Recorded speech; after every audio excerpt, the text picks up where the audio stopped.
Movies I watched in August. I will say, this month was a little bit disappointing in cinema for the Guppy household because I didn't watch that much stuff that was new.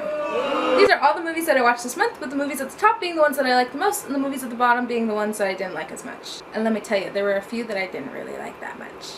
Today we will be working our way up from worst to best. Free Guy was the worst movie I watched this month. Here's the thing, I like Joe Keery. I think he's great in Stranger Things. I have all his movies saved on Letterboxd, but I think the guy needs to find a new manager, because I have yet to find a movie that I like with him in it. Free Guy feels like a movie that was made by AI, which is kind of funny considering the movie is about AI taking over. I just feel like they wanted to make a movie about Fortnite and they couldn't get the rights to it, and so we got this. The Amateur. I was so disappointed by this movie because I was gonna see this movie at the theater. I just feel like for a movie about a guy that kills 3 people by the end, you feel like he hasn't killed anybody. I think that the idea of this movie was really intriguing to me. I just wish the execution would have been better. Monster-in-Law. I only really watched this movie because I wanted to know why Jennifer Lopez was so confident in asking Jane Fonda for a favor. I really wasn't a fan of how this movie started, but I kind of just kept it playing in the background and I ended up liking the ending. This movie, along with Made in Manhattan and The Wedding Planner, they're all the same movie basically.